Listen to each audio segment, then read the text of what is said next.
Since our last video, we went over our light bowgun progression and builds. Today, we're going to be going over the heavy bowgun. So if you guys are interested more in that play style, this has you covered. We're going to be going over everything from low rank sets to high rank sets, all the way up to end game sets. And I'm also going to show you guys how I set up my radial menus. If you're doing anything elemental related, stuff like that with the guns, you guys can take a peek on how I actually play with that. That way you can make sure you're not running out of ammo in the middle of hunts. I will say the heavy bowgun, if you guys are playing a lot of co-op, this thing absolutely shines. You could shred people in co-op just because you don't have to worry about stopping to shoot, to block, or anything like that. You can just constantly be laying into the monster. So I do really like it for co-op, but also in solo you're super safe as well because you got the shield on it and you can maintain pretty good distance most of the time. Yeah, there's not too much else to be said about our heavy bowgun, so let's go ahead and start looking at these sets. For all of these sets that we're going to be looking at from low rank to high rank, there's basically 3 weapon trees that you're going to be looking at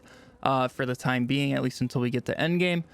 From there, we can be looking at the hope tree, the basically starting tree at the very top if you want to be using normal ammo, which can be very good on some like smaller size monsters, because our other option is going to be the iron assault ore tree if you want to be using pierce. This is only pierce 2, but you can get the standard mode upgrade too, which is a big bonus and a very high magazine. So it ends up working very well. It's very, very respectable damage.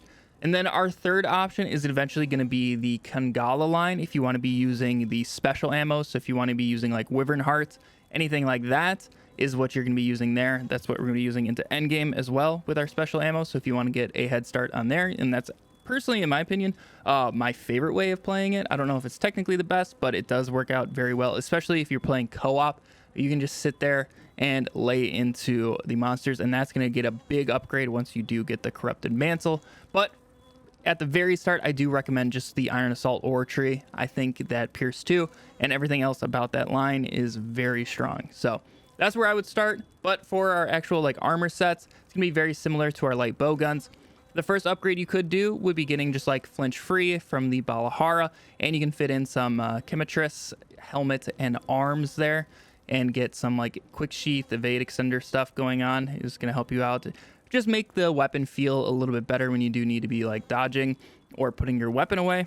That upgrade isn't super necessary, but it is just like a very early option that you can do.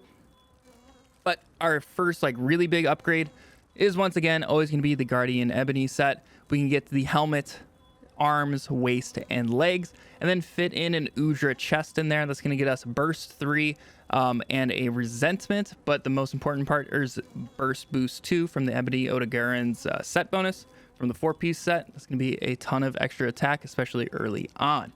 But that's really all you need for low rank. Once you get into high rank, there's basically just one other upgrade we can do. Once again, is just getting some Blongo pieces and getting max agitator and still keeping 3 bursts with 2 burst boost. So with the Blongo, you're going to want that on the chest, waist, and legs. Also, you can fit in the Chain Charm Talisman at this point and get 1 extra burst from there. Otherwise, you're just going to be keeping on the Guardian Ebony helmet and arms that you already had from low rank. You're going to be keeping those on until you get your upgrades from there with the high rank version. So you're essentially keeping the exact same set and just replacing the low rank head and arms with our high rank variants. Get to the beta helmet and the alpha arms. This way you can be running 5 agitator and 5 burst if you do end up crafting that chain charm 1. Now finally, for our endgame sets, this is where things are going to be changing up quite a bit, just because I do recommend swapping off just like base normal or base pierce for heavy bow guns. They're not horrible, but I do think elemental and then special ammo focus builds are just way better. If you want to be using like straight pierce, I do recommend using light bowgun instead and getting used to that. It's going to end up being way more damage. But in terms of our heavy bowgun, I do like the special ammo one a little bit more personally, but the elemental one is very good. I know people are doing speed runs very quickly with the elemental stuff. You just need to make your Ardian weapons and deal with like crafting ammo and things like that, which I find annoying. Special ammo, you're just going to be spamming your Wyvern Hearts at the monsters, and it does so much damage. It's actually a lot of fun. I do recommend that one, but let's take a look at the elemental first. Just quickly taking a look at what is possible with this, with the Ardian weapons. We can have max element, max critical element, max opening shot, max Tetrad shot, max burst, max coalescence, and max antivirus, while also fitting a little bit of weakness exploit or another tier 3 gem of your choice into this build, which is insane. That is very, very powerful for elements. But how you're actually going to be doing that is on your heavy bowgun, your Ardian, you're going to want to be looking for opener, bandolier, and crit elements with a secondary element of whatever you're using. So in my case, I'm using a thunder heavy bowgun, so I want bolt as the secondary. That's going to allow you to fit 4 skills up to level 3 on just one weapon. So it does make it very important for your Ardian weapons. You're farming out very good offensive decos. It's going to help you out a ton. But the main ones I would focus on would just be opener, your elements, and your Tetrad shot. You can fit in crit element later if you need. But from there, we can be looking at a 4-piece score setup with the mail, fan braces, coil, and greaves. And then fitting in a Guardian Ebony helmet beta on our head. That's going to give us max burst. Also, the chain charm 2 in there to get to that max burst. And then the corrupted mantle. Corrupted mantle is just always going to be a must. But then we can fit in, like I said, we can fit in our antivirus. So I just put that on my boots. Then we can fit in our Phoenix gems for coalescence, which is going to help out our elemental damage. Then we do have an extra tier 2 slot, so I just do evade extender for level 1 evade extender. You can take out some Phoenix gems, take out a little bit of damage if you want more evade extender. It's going to make the build just feel a little bit better, especially solo. If you need to be getting further away from the monster, you're going to allow you to roll much further. So if you want a little bit more comfy setup, take out some Phoenix, put in some more evade extender, and you'll be fine there. And then I did just fit in some tenderizer gems for the weakness exploit for a little bit extra crit chance, just because I have crit element. But you can change these out for like level 2 flare, anything you want there. And then with our final tier 1 slot, I just put a self-improvement gem. You can put whatever you want in that slot. For customizing our Ardian weapon, what you're going to want to be using is elemental ammo powder, and then you can either do ignition mode upgrade or like ignition mod. Basically, you just want to have some focus into your ignition just for a little bit of extra free damage, just because you are on like a set limited ammo with the elemental setups. It's nice just to have like your Wyvern Hearts as an extra supplemental damage. So you knock the enemy down, you can hit them with that if you want to reserve some ammo. So I'm just running ignition mode upgrade for the extra damage for my Wyvern Heart, but you can also do the ignition gauge recovery if you see fit. Now, finally, looking at my favorite way of playing heavy bowgun at the moment here in Endgame, and that's going to be on a special ammo build. We're just going to be spamming Wyvern Heart ignition at monsters. It feels very good, and it does a ton of damage, especially if you're playing co-op and you don't have to worry about dodging or anything like that. You can just continually lay in as quick as you possibly can. You throw on that corrupted mantle, you shoot a few times, you're right back into Wyvern Heart ignition, just outputting insane amounts of damage. And our heavy bowgun that we are going to be using for the setup is actually not Ardian. We're going to be using the Wild Stinger. This is the Kangala final weapon, and this is going to be able to get us 2 tier 3 decos on it and a tier 1. And it's going to come with special ammo boost 2 already on it and 1 opening shot, which is pretty nice. So with this, what we can end up doing is a focus jewel 3. And then for maxing out damage, we can get up to crit boost 4. You can change out some of these for like opening shot. If a focus gem can get opening shot as like a secondary roll on it, I would just personally change that crit jewel 1 to another opening shot. That way you can have the max reload speed as you're shooting pierce ammo, and you can get back into your ignition mode quicker. But I don't know if that is possible. I don't have one. So right now I am just focusing on our crit damage, getting up to crit damage 4. But from there, we can end up getting Agitator 5 with this setup if we run a 4-piece score with the helmet, arms, waist, and legs all in beta, and then the Blango male beta just for its 2 Agitator. And then we throw on the Challenger Charm 2 and throw on 1 Challenger Deco. I just throw that on my helmet, and that's going to get us to Agitator 5, big damage and affinity boost when our monster is in rage. From there, we can get a ton of extra affinity by 3 maximum might jewels. I highly recommend that. You're not going to be using a ton of stamina with this build, so this should be active most of the time for you. And then you get a little bit of extra crit chance with antivirus. You throw 2 sane jewels on your boots, and you'll be good to go there. Then, otherwise, I do just have like resentment if I'm playing solo and I'm blocking or just getting hit here and there. I can get a little bit extra attack. If you're playing co-op, you can swap these to flawless peak performance gems for a little bit of extra attack there. I do have one burst gem on just for that like +6 attack, just for 1 points in our tier 3 deco. And then we also have another tier 3 deco slot that I just have a resentment gem in. You can change these out to anything else that you like. You can do like weakness exploit things in there if you want a little bit higher crit chance. Would definitely not be a bad option if you want a little bit more. Or what you can also do is drop the resentment, like peak performance stuff altogether, and go evade extender. It's gonna help it feel a lot more comfy and mobile moving around, especially solo. So that is an option you can do as well if you want that, but feel free to play around with those last couple slots. And then our final like tier 1 slot, I just have a self-improvement gem. This one you can also change around. For customizing your wild stinger, what I highly recommend is putting on Pierce ammo powder, just because we are going to be shooting a ton of Pierce with this setup, and it's allows us to get extra hits and damage with that. Also, there's not really anything else that's going to benefit us in that slot. And then the secondary option is going to be the ignition mode upgrade. That's going to be just overall a big damage bonus for our Wyvern Heart ignitions. I think it's much more valuable than the gauge recovery. But if you want to take some sacrifice for damage, you can put the ignition mod if you want, but I do recommend the ignition mode upgrade personally. All the ore tree and the expedition tree with the hope and the steel salt things, those are going to stay very good. You are going to be moving off of these if you want to stick with normal. If you are going normal, just go to the Guardian Arkveld tree. This is going to get you normal 3 with a decent magazine size. Also Tetrad Shot 2 base on it, which is definitely not too bad.